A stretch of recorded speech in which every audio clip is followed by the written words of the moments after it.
Today's space talk is really important for all of us going forward in 2022 with regard to our governments around the world, and particularly in the United States today. We'll find out about how governments and regulation can affect crypto going forward.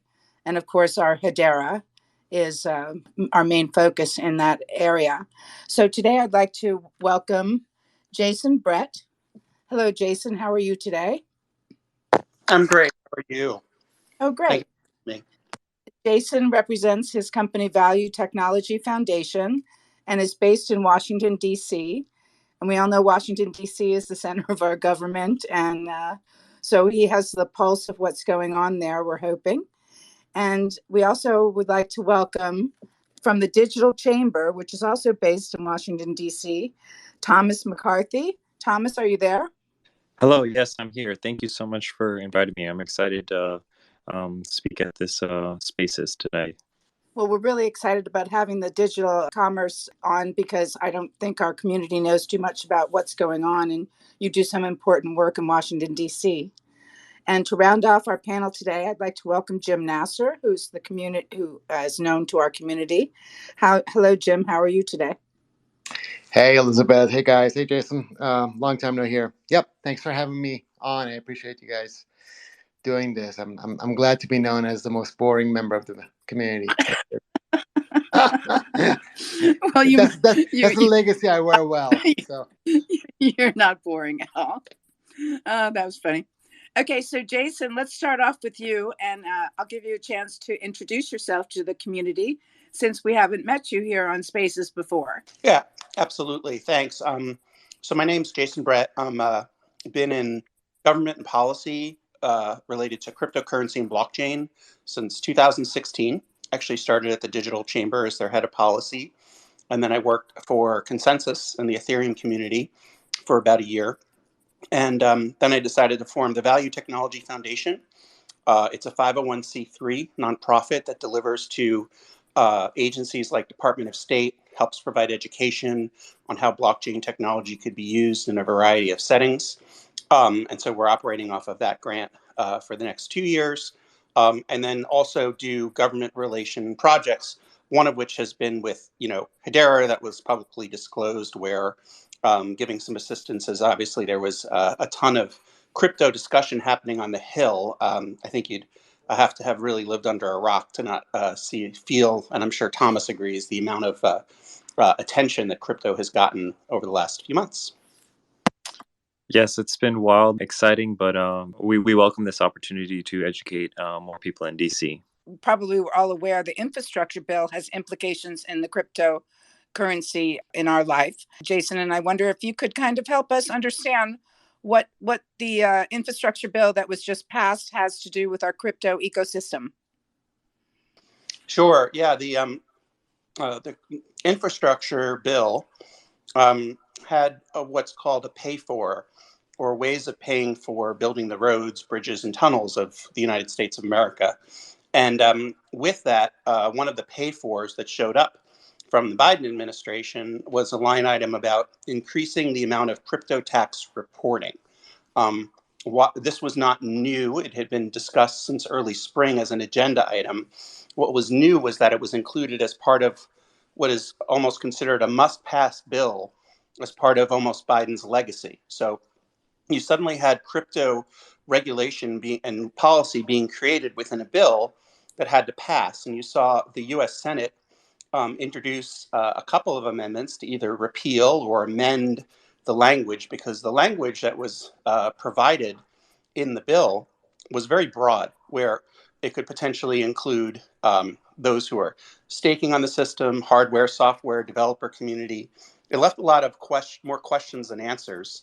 In the way the language of the bill said there had to be an increased amount of crypto tax reporting. Now, why is this important, and how is it viewed as pay for? Well, the Congress came out with a report saying that, we can get this many $1 billion if we increase the amount of reporting that comes from the crypto industry. And in their minds, that would help increase the amount of taxes that are collected. And so in their zeal of attempting to make sure that everyone in crypto, sometimes for me, I even have to remind myself at the end of the year what, crypto I looked at, what HBARs I bought and sold, and how that works. Um, and so with that in mind, um, the language was so broad that there's been efforts to attempt to maybe change that language, but more importantly, the U.S. Treasury, now that that's a law, is going to give guidance. So by January 1st, 2023, all crypto exchanges will have to start sending what is those who trade stocks and bonds will be familiar with, which is the Form 1099-B. And it's clear that the exchanges have to do it. What's not clear, and what we're hoping U.S. Treasury guidance gives us, is that it doesn't affect developers in the Hedera community or anything relating to the staking that the Hedera Council is involved with. That's what I would think of. And so for Value Technology Foundation, we are all about the development of blockchain and cryptocurrency technology in the ecosystem of the United States and other free countries. And so we want to see this succeed here. And so any impediments like this is something where the Value Technology Foundation makes an effort to work to educate policymakers. We're a 501c3. And I can talk a little bit about how we interacted with Senator Toomey after this crypto tax infrastructure came about, that I think would be really interesting too. We had the support of Hedera and other industry members to help us with our education for what a crypto regulatory framework overall would look like. But the amazing thing is, and as people in this room know who followed it, is it captured the imagination of the public because of the attention that it was given. And I think, if anything, we can say pretty secure certainty that crypto is now a real thing, and that it is absolutely being paid attention to as maybe the next wave of finance and Web 3.0 by both the White House and Congress. Are they talking about assets versus securities in that bill? Or the threshold, I believe, is $10,000. But did they define asset versus securities, or is that yet to come? That's so what that is. That's nuanced, where it's described as a broker in the IRS. That doesn't mean that it's a security. It's relating to language that impacts the IRS, meaning, am I a broker in a transaction? How am I involved and how am I related to that crypto transaction? And there's a lot of people in the space that are simply in positions unable to report what would be required under this law, like social security number, tax ID numbers of those involved. It's really just the centralized exchanges that can do that. So that is another huge subject matter that really impacts the way the SEC and the CFTC have been trying to view this space, and whether some legislation is needed to help provide clarity on regulations regarding like what is a security and what is not. So that bill only addressed it for tax purposes only. The 10,000 was to extend the idea of cash, if anything more than 10,000. So if I give you more than 10,000 HBARs, all they're saying is you have to fill out a form and report that transaction to the IRS, just as you would if you sent $11,000 in cash to someone. I see. And Thomas, what's your take on the whole infrastructure bill and crypto reporting? Yeah, so I definitely would like to hear Jason's take on this. So while we started to realize that, this was going to be most likely passed, and now that it has been turned into law, we actually hired Gibson Dunn, and one of the persons there that wrote a memo. I can share it with anyone that wants it. Feel free to DM me and I can send you a link to the memo. And so the person that prepared it was the former general counsel at IRS. And pretty much his thinking is that, following the mandate and the lawmakers' stated intent, the BIF is not supposed to, the information reporting is not supposed to apply to validators, developers, stakers, node operators, and service providers, and ISPs. Granted, I totally understand the community, and obviously the text isn't specifically clear, but every person that like we've been talking to, in terms of the people that are actually writing this law and regulations, is the intent is not to cover, crypto stakers. So I don't feel as doom and gloom as compared to most people. And I also think that another area that like we're spending a lot of time focusing on is, a lot of people think that just because the law was passed that we're done, okay, great, we're just going to move on. That's totally incorrect. So we proactively have already started reaching out to IRS, and we're already engaging with them and letting them know that the chamber can serve as an educational resource as there's actually, setting up, writing the actual guidance that is going to come out from this law. So this is just step one. So we're still going to be continue to talk with regulators who are actually going to be in charge with drafting the guidance. So again, I know this is more of it's not the opinion that most people share. So I'm definitely and open to other feedback, and I'd be curious to hear if anyone disagrees. Just to push back on that a little bit, particularly for Hedera, obviously, as we all know, Hedera functions off of its council members, and the publicly disclosed council members we all know are companies like Google, Boeing, top line a variety of council members throughout the entire world. And they're very risk averse type organizations. So even though the intent of the law is to only tax certain portions of it, there's been enough legal scholars who've said that it's broad enough to potentially include all these other areas. So I think I would agree, Thomas, the direction this is going in is such that it will only likely include centralized exchanges. The risk that the Hedera community faces is, will a company decide to leave the Hedera's council because as a node operator, they do not want to be placed in a position of collecting people's information that they can't really get anyway, and having to report that to the IRS. For a company like Google, that would be far too much of a hill to climb. So I think the governing council, has been paying attention very closely to this legislation. And I don't think that we're out of the woods yet. I do agree in the principle, Thomas, that we're moving the right direction. But I think it would be much better to get some kind of resolution around how it's actually written into the law of the land. One of the things that the Hedera community does appreciate is the fact that the compliance issues are kind of baked into Hedera, and that helps us in our comfort level in going forward, and knowing that the governing council is watching the government in its understanding of what Hedera is versus some other crypto is kind of comforting to the community also.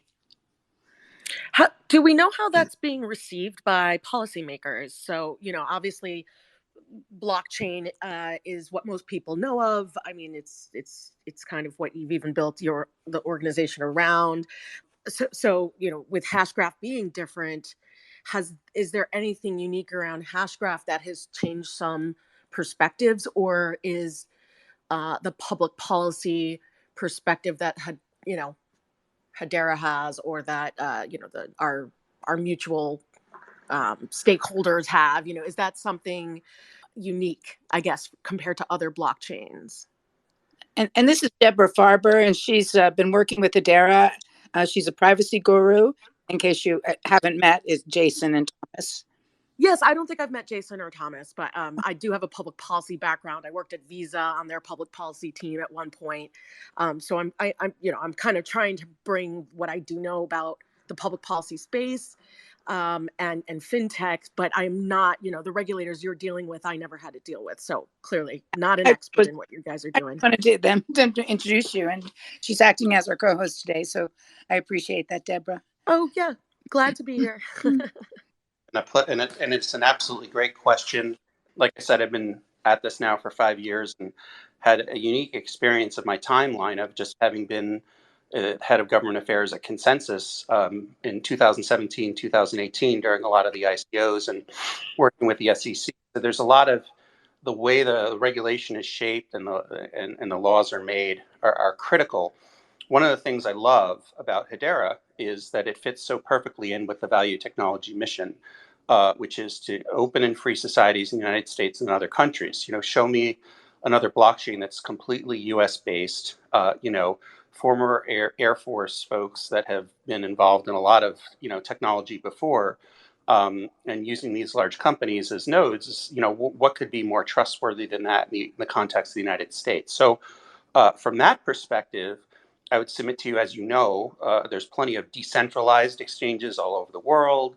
There's cryptocurrency exchanges centralized that are located all over the world, and there's blockchains and distributed ledgers all the way to China's distributed ledger blockchain, if you call it that they work on for their Chinese currency. So Hedera, to me, my perception is it's really the U.S. option, and one of the things that has come up is what use cases are happening for blockchain and distributed ledger technology. I'd say that from a value technology perspective is really important to understand how it might be used and the safety and soundness of that and the type of risks that you're willing to take. To be honest, it's still a big learning curve. People still face the question of what's the difference between Bitcoin and blockchain. So try jumping to HBARs and Hashgraph after having that conversation. So it's still very elementary.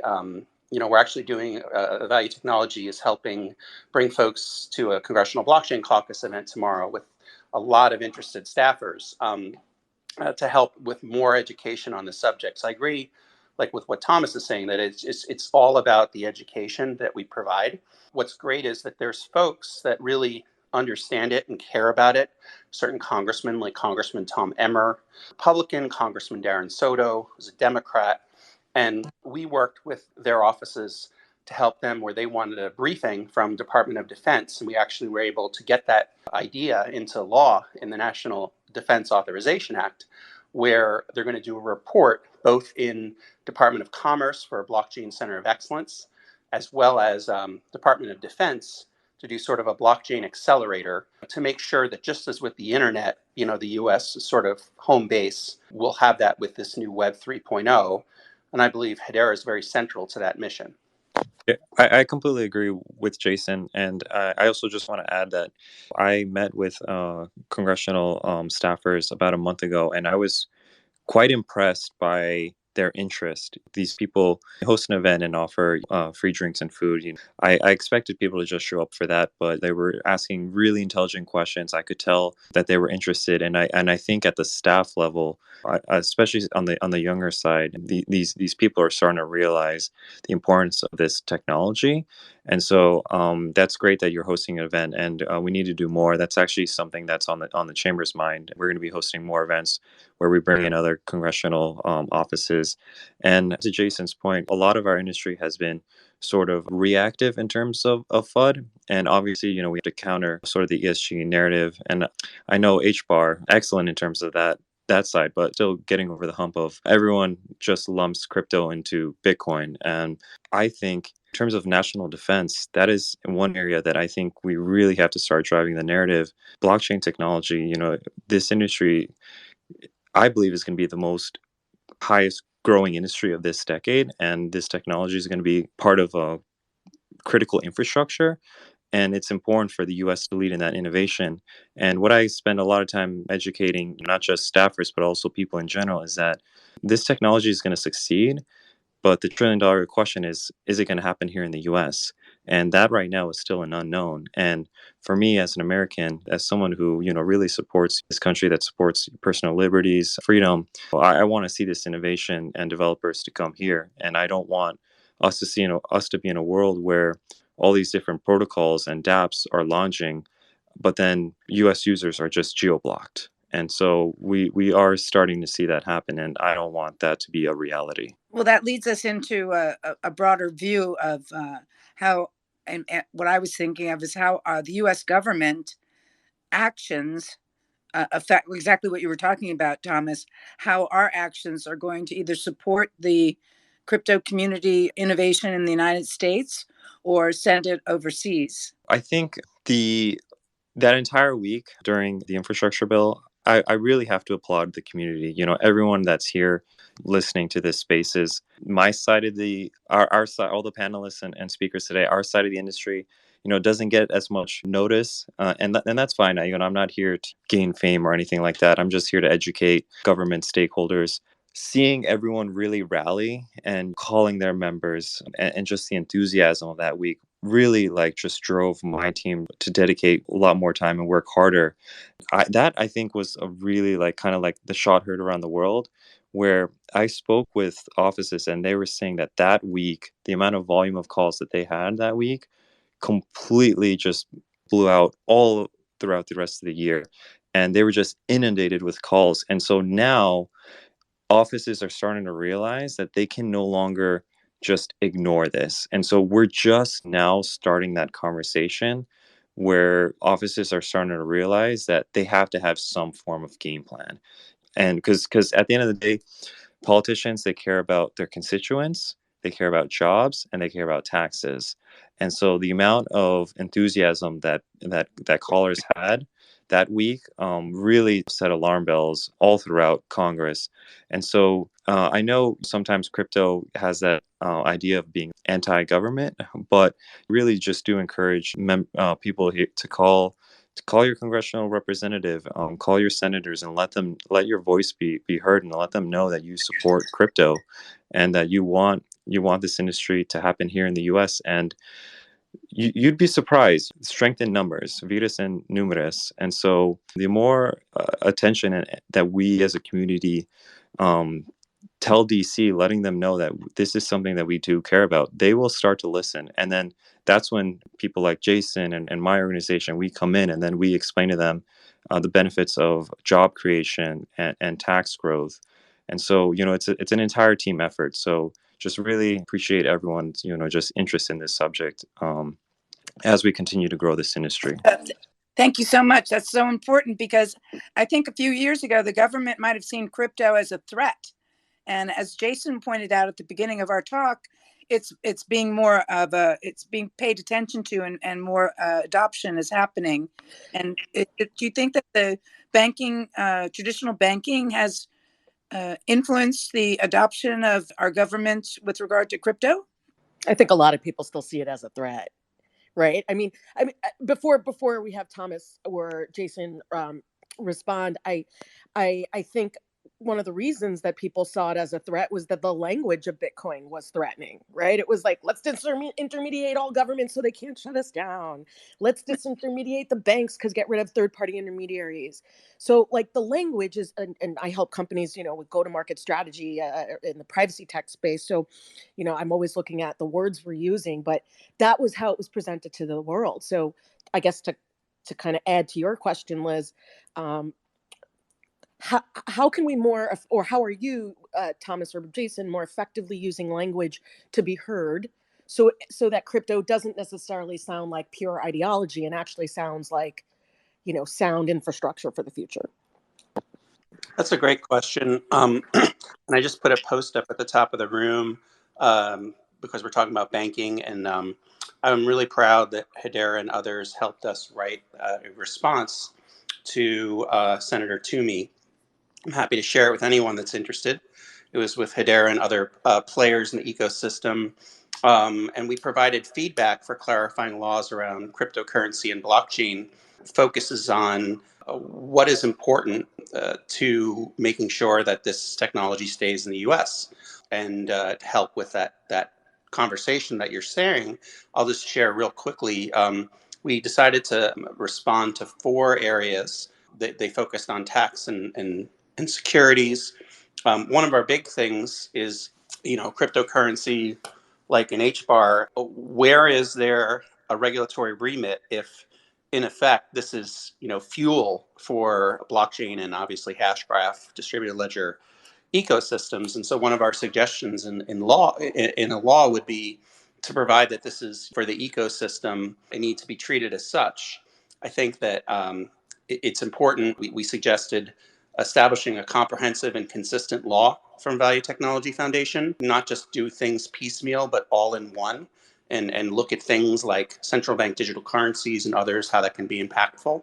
Looking for ways of exempting cryptocurrencies from consideration under the Securities Act when being used for their fundamental and necessary purpose, or maybe not even an exemption, simply just not within the regulatory remit of the SEC. We recommended exemptions on security law tokens. And we also talk a little bit about nodes, and that nodes are really routers on the internet. So if you think about a node, it's really just transferring the information, which is why it definitely shouldn't be part of any tax consideration, and certainly shouldn't be part of any securities consideration. If I were to tell you, hey, we're building Web 3.0 and we're trying to build the next infrastructure of the web, but we can't really build the highway because we just don't know how to treat these tokens. It doesn't make any sense. So I think that the focus we have and what we're hoping Senator Toomey does with our suggestions that we provided was to consider crypto fuel and the idea of a crypto fuel exemption, or just simply placing crypto fuel as it is needed to run these technologies like Hedera. And then, again, considering nodes as routers on the internet. This is the next Web 3.0. Let's not get in the way of it. Let's let all the private sector groups and folks like yourselves who are enthusiastic about this industry help us build the next blockchain DLT infrastructure so it doesn't go overseas. Two quick points we made, again, with the help of Hedera and others, was exempting de minimis transactions of cryptocurrency from capital gains tax, ancillary public DT networks from the definition of a broker in the Invest in America Act, which is to reverse the law that came out from the Infrastructure Act, which is not a way to make policy in this country. The idea that we had to, under the gun, try to figure out what the definitions are and how it impacts us from a tax perspective is just ludicrous. So I was really proud that we presented this. I can submit the response. Value Technology Foundation, I'm the founder and chairman of the board, and all the board members signed off, and we're really excited about this language and want to thank Hedera for their contributions to this important work. Well, that's awesome to know, and definitely going to read that. I haven't read that yet. But Jim, what comment do you have? Yeah. Hey, Jason and Thomas. So, look, there's a lot going on right now, as you guys all, I'm sure, know, in the NFT space, and there's a lot going on. Lots of enthusiasm in the Hedera community around NFTs as well. My kind of personal view is that NFTs are, rather under, and not. There's regulations, obviously, from tokenization in general that apply, but I think it's under-regulated, or there's some nuances that are not really well understood. But let me give you an example, and I just want to kind of hear your opinion on what are our regulators doing about it? Maybe what are you guys doing to educate, around this? So, as example, with an NFT, you're able to, essentially represent an asset, right? Whether it's physical or digital, and within that, you can capture all kinds of information. Now, if you look at, say, EU, there's very, very specific, kind of data privacy and data protection regulations that govern that stuff, such as GDPR. And I'm just trying to, I guess my question is, where do you guys see NFTs in terms of being understood by regulators? Secondly, the nuances of regulations. Third, scenarios that's not just about the cryptocurrency piece, but the underlying assets represented, and things like private information and what happens if you have immutable information that needs to be changed, and things like this. Do you want to take a comment on that, Thomas? Jason, do you want to go first, and then I'll add a point? You go ahead. What I can say, what I can tell you is regulators are starting to look at NFTs. I think it's pretty much surprised everyone, the explosive growth of NFTs that happened this year. And we've actually been pretty engaged with FATF. They're the Financial Action Task Force. They're an international regulatory body that sets standards, and their standards are pretty much followed by a lot of countries in the world. And so they're a very important regulator. We were pretty fortunate to be active while they released their most recent guidance. I think it was about 2 months ago. And that was primarily focused on DeFi, just because a lot of regulators, it's interesting. Obviously, they do care about Bitcoin in terms of ransomware, but regulators do not like DeFi. And so that was pretty much most of their focus. Wow. But now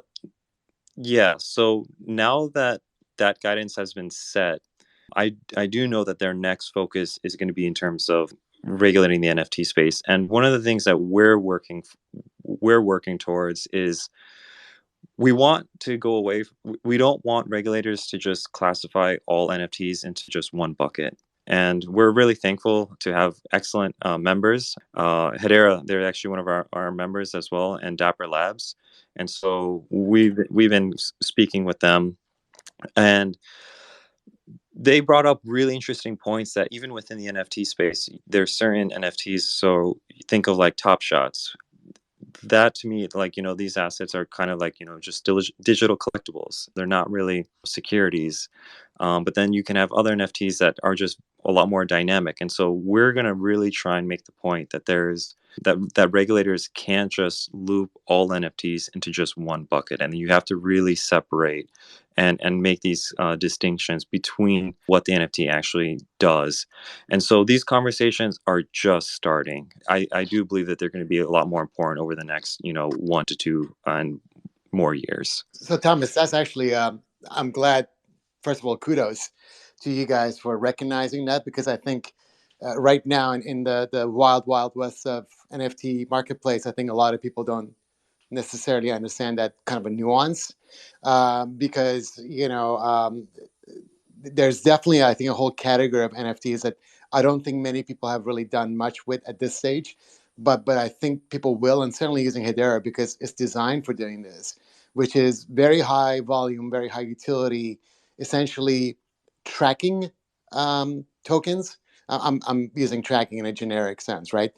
And I think that's a whole different kettle of fish to what we're talking about with arbitrage and marketplaces and gifts and any of these the more typical things that you would find for like novelty assets. So Jim, I'm glad you guys are kind of on top of that, because I think that's a really important category.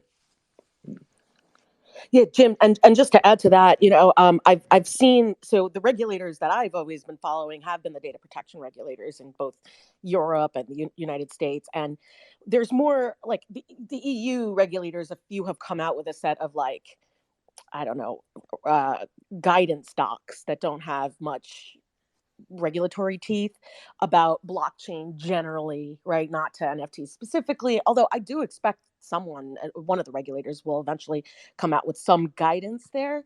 And what I want to point out is I recently wrote a white paper for Hedera on how to architect basically compliant apps for privacy and data protection. Just it's general guidance for any blockchain, any DLT, anywhere, but also uh, pertains specifically and it describes all the privacy characteristics of the network services that Hedera has. I wrote it that way because there aren't specific laws around blockchain and NFTs that highlight this, but as you mentioned, the global data protection, global data protection regulation, the GDPR in Europe, which applies to anyone in the United States or any other country that's collecting data from EU citizens or people residing in the EU or physically in the EU. They don't have to be citizens or residents. As a result, they you as developers, a creation of dApps or creating these projects that use NFTs, you are going to be liable for data protection regulations. So you should understand those requirements, not just banking regulations and where is this a security or an asset. And this is the exact reason I wrote that white paper, to educate everyone. And I've recently just dove in for the last 2 weeks, like really dove in, crash course, like just got involved in the NFT community on Hedera. I've put in some money. I've bought a whole bunch of NFTs. A lot of you guys have seen my journey in that. Now I went in just to experience it and have fun and really understand the space. But coming out to this conversation, I have to admit, we really need people to understand that certain things like NFTs in this case, where what Jim used the word tracking. He doesn't mean it in the privacy way, so to speak, like tracking behaviorally across the web tracking. But the good point is it's pseudonymous data. An NFT, you kind of know the account that owns it at any point in time. And so I even put this in the white paper. NFTs are all about pseudonymity. Whether you're a business like Jim's rights hash that uses NFTs for a business utility, or whether you're giving utility back to an individual in kind of more a game environment, like some of the other NFT projects on Hedera. You still have to be mindful as to where you're storing the data set, what you are putting on chain, what you're not, all of that. So I'll get off my high horse here and end with that. And actually, Yes, Deborah, so if I could just add to this, and by the way, the white paper is really, really good. So I encourage all you guys in the community to read it if you haven't already. I think this is where kind of, and this is not a conversation for just a few minutes. I think that there's a long tail to it. There's a lot of contextual things you have to understand, right? So when you use NFTs as example, the way we do it with RiceHash is that we don't actually like option, because when you copy data, then you get into all kinds of other things, underlying data. You get into all kinds of like regulatory compliance type scenarios, such as, well, does the data need to reside in Europe, and what are the specific GDPR rules that apply to it, et cetera, et cetera. So you need to understand that, and many times, like what we do is just use basically do on memory or on the flight, kind of encrypted hash of the underlying objects, and then use that thereafter for this tracking or for the for the authenticity. But I think that hopefully this is where you guys, Jason and Thomas, are going with the regulators, is helping them understand nuance, because I can kind of easily see this, becoming like kind of noise overtaking signal, right? Where everything becomes like, well, this is the scenario that we're seeing, as people, marketplaces and things like this, and then not really understanding that there's a lot more nuance to it. Yeah, I would just say, and Jim, it's great to talk to you again.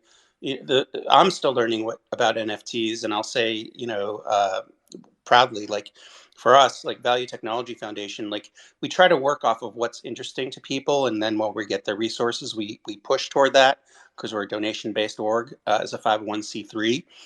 We're not member-driven, and so to the degree that there's interest that I'm hearing now, and hearing what Thomas is saying on the subject, is certainly something we could focus our attention on and drive home. I did want to make one comment about the data.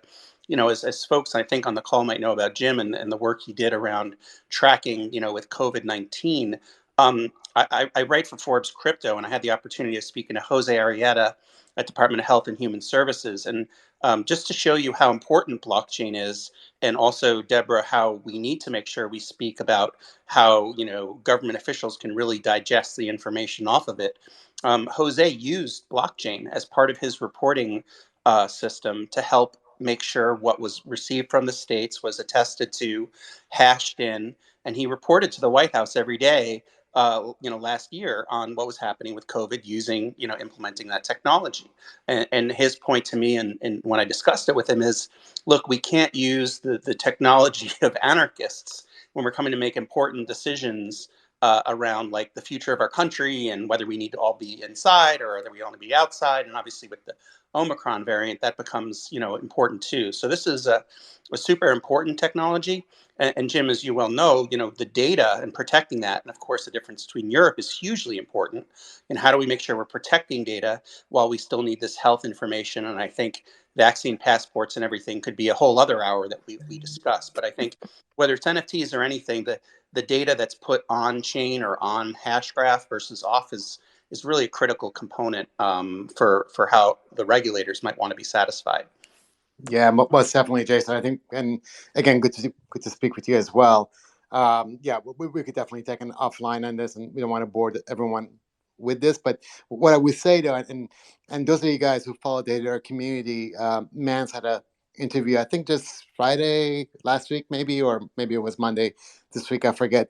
He explicitly talked about this whole like what I'm calling like a non-conventional NFT use case.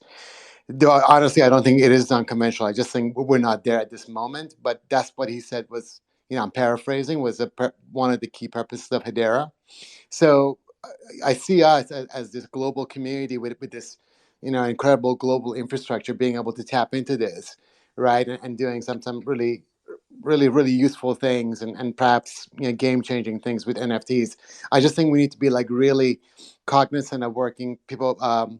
With people like yourself, Jason, and other folks, so the regulators understand, these different use cases, and don't bundle everything into one, and don't use, like FUDing as the motivator for regulations, because I think there's a likelihood of that happening. Let's take a couple of comments. The Dark Bitter has been waiting for a minute. You go right ahead. Hey guys, thank you so much. I've been following Jason since a long time.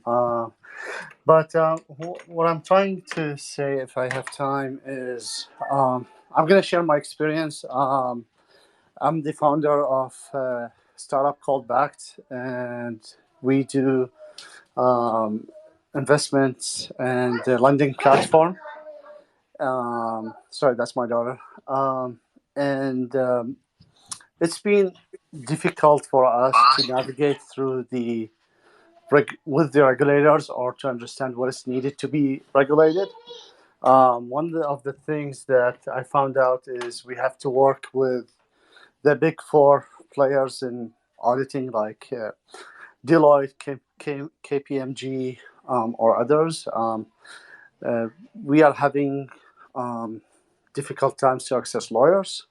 The other thing I want to share is my company and MicroStrategy. Past month, we have been in Dubai, and we were participating in the World Expo, the Blockchain International.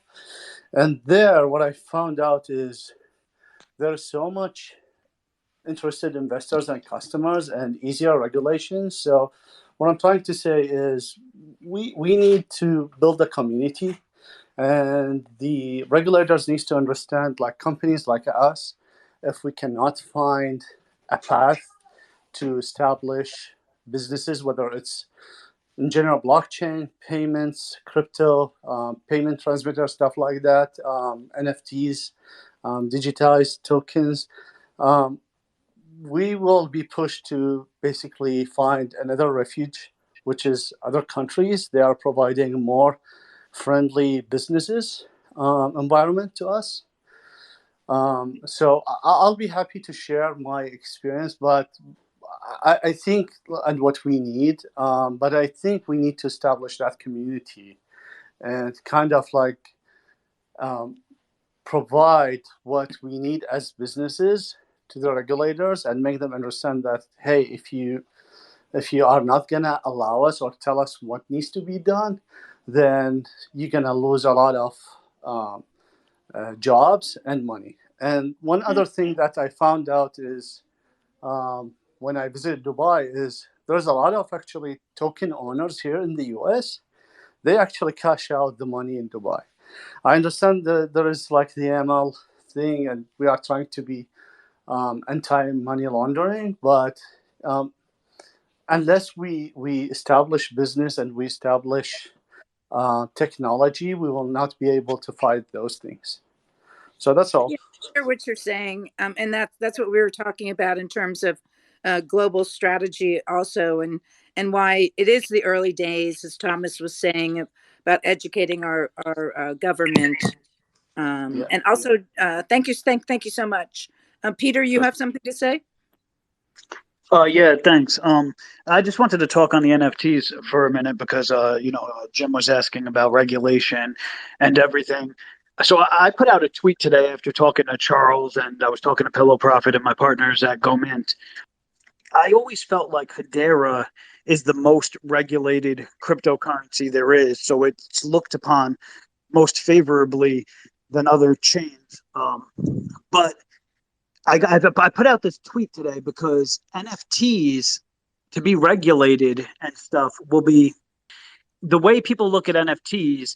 They look at it as utility or security, and in order to stay in the green, you have to go more towards utility than security.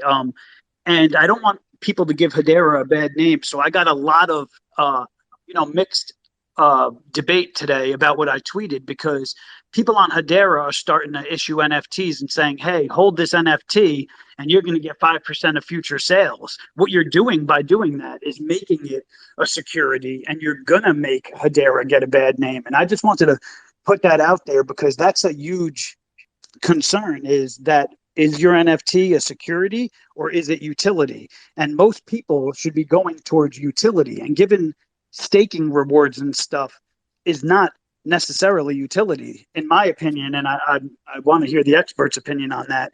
If you're giving income for holding an NFT, then doesn't that become a security? Well, first of all, I did just, for the prior speaker, I thought that was an excellent point. I just want to make sure, because I think it leads into the next question. When we talk about the US versus going overseas, when we had the internet, 10 out of 10 companies were in the US.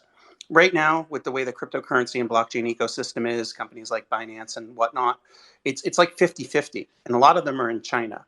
And so this is no joke about that our government needs to understand that, yes, the space needs to be regulated, but that there is a very real threat of people making that choice of packing it in and finding another jurisdiction to operate in, because it's just not worth it.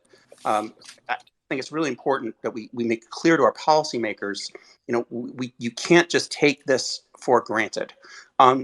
Regarding the idea of how Hedera is regarded, I'll say this. I stay up at night worrying about like how folks like Elizabeth regard me, or Jim regard me, or Coinman the Barbarian, who's been super supportive since it was disclosed how I was supporting Hedera.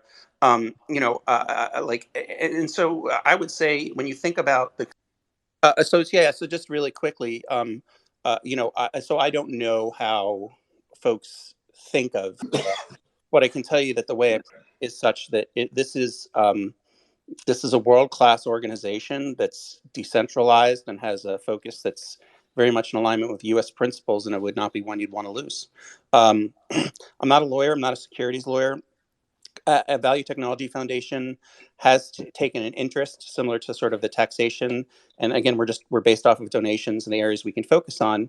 So this is an area that we're starting to focus on, because we feel like there's so much uncertainty about what is a security and what might make something a security. My pushback to you, Peter, not to you specifically, but in general, is because I'm a former regulator from the FDIC during the financial crisis, is we have to be clear what the regulatory perimeter is. So, should the SEC even be involved in something like an NFT? I don't think the default question is it a security? Is it the place of the SEC to be involved? I mean, when we had the financial crisis, we had to declare Lehman bankrupt. The only SEC's one job was to pick up the phone and tell Lehman to declare bankruptcy. So that they play a role. They play a very important role regarding securities, but they are not the only agency. And I think sometimes we spend almost too much time focusing on them. We have other agencies like the OCC, Federal Reserve, CFTC. This SEC is one of many, and we have to be clear with policymakers, and very firm about what their regulatory remit should and should not be. And that's, I'd say, is why I think our next step as an organization is to really focus on that. I completely agree with what Jason just said. And to just add on that, it really concerns me sometimes, because I think what everyone should be conscious of is that what I'm hearing from is that the SEC, and especially Gary Gensler, his main focus and objective is he wants to loop all of crypto under the SEC. And to me, that's going to be absolutely detrimental to this industry, because as we've been discussing this entire conversation, there's so many nuances to crypto and digital assets. I'd be curious to hear Jason's thought on this, but I sort of believe that a lot of these regulatory institutions, they're using 20th century solutions to solve 21st century problems. And to me, I find it just like frustrating when, statements from the SEC come out and say that enough regulatory clarity has been provided for securities, when the Securities Act was passed all the way in like 1933, way before the internet was even created. And Jason is absolutely correct. The SEC isn't the only, regulator in town. What we're doing at the chambers, we're trying to educate other regulators and let them know, hey, don't let the SEC power grab this. You guys actually have, jurisdiction in some of these assets. And so we're already, starting to engage with members of the House Agriculture Committee, because they oversee the CFTC. And so we're basically there just, educating them, because we fundamentally do believe that a lot of these assets do fall under a commodity. They're not all securities. And so for us to succeed is we have to, educate other regulators outside of the SEC, and not just let all of crypto fall under the jurisdiction of the SEC, which to me, what I'm hearing, that's their goal. Like that's what Gensler wants his legacy to be. And we just have to do everything we can to make sure that doesn't happen. Some things are going to be under the jurisdiction of the FTC, like whatever isn't like if it's not an asset class, but it's like just a general business practice, and somebody all of a sudden, they make a statement about what they're going to deliver, and then in the end there's a rug pull or something. Would that be like an FTC thing? Section 5, kind of like, The problem, and I think where you're going with this is like the utility token concept. And by the way, Thomas, thanks for that comment. And I mean, there's a reason the chamber is up here and supporting Hedera, to give you an idea of there's choices in the ecosystem as to who you can partner with. And Digital Chamber, I think, is really appropriate from their corporate perspective and perspective of putting US first. So really glad to have the Digital Chamber here, giving you these ideas and concepts. It's a great organization to work with. In terms of specifically the FTC, there's important to understand what an enforcement, regulator is versus a kind of a home inspector. And what I always tell people is, think of the FDIC, where I was an examiner, the OCC, Federal Reserve is like the home inspector. They're going to come by maybe twice a year, check. Maybe it's the insurance adjuster, looking around, making sure they're not there day to day. The CFTC, the SEC, they have limited resources. They're not regulating the market on a daily basis. And neither is the FTC. In fact, when something happens, it's usually bad, right? The FTC is coming out because there was a bogus offering or something like that. And that's really where you might want utility tokens to be considered. But I wouldn't say necessarily to trade that to just quote unquote get away from the SEC. I've done a lot of work with Congressman Bill Rockwood, who's thought about this idea a lot of the utility tokens being under the FTC. Then the question is, if it's not a utility token, is it cash? So I think that, from that starting point, when you think about the CFTC, the SEC, and the FTC, you want to think about policemen. They're showing up. There's a problem. Like if the police are in your home, that's a problem versus the inspector. And they're there a lot, or firefighters. And so the kind of regulator you have is either an enforcement regulator, or they're just watching the day-to-day events of the marketplace. And so you want somebody, like they always said to me at the FDIC, when I would come to visit a bank and do my exam, they would say, "We're happy to see you here and we'll be glad to see you go." So you want that kind of regulator. Quick, not a counter, but just maybe a supplement to your comment. So I think what you're making makes sense, particularly in terms of enforcement, because you need an enforcer. Otherwise, nobody will follow anything. Just like, in healthcare, unless CMS enforces policies, everybody will do whatever they want to do. Where I'm going with this, though, is that, for instance, in our world of healthcare, life sciences, I think if you're going to use, and let's go back to NFTs, though, I think it applies to token economy in general. If you're going to use these innovations at scale, you need to have those specific government entities, such as HHS, or somebody like Jose or his successor or whatever, be actively involved in actually outlining like best practices, usages, use cases, because otherwise I think what you're going to wind up with is like a worst case scenario of enforcement of things that are generic, and therefore you don't really get to use it in the way you want to, but you get punished for using it, right? And again, from my own days at the CDC, we kind of brought out this idea of a public health coin, which I still very firmly believe in because it's necessary for tokenization of data movement. Yet, if the CDC or HHS doesn't take an active step in being involved and then talking with, for instance, the EU counterparts or Chinese FDA or whatever, it will never happen, and you wind up with innovators building things that then later on, a year or two, they get punished for. But it's 2 minutes before the hour is up, and I wanted to give our guests, Jason and Thomas, a chance to say some words. If you have anything that you'd like to end the space with, Jason? Well, first of all, thank you very much for having me on. And Deborah, Jim, pleasure to speak to you on here on stage. And thank you for everyone who gave questions. And Thomas, great to hear you, especially as an alum of the Chamber. Look, it's a very nascent industry.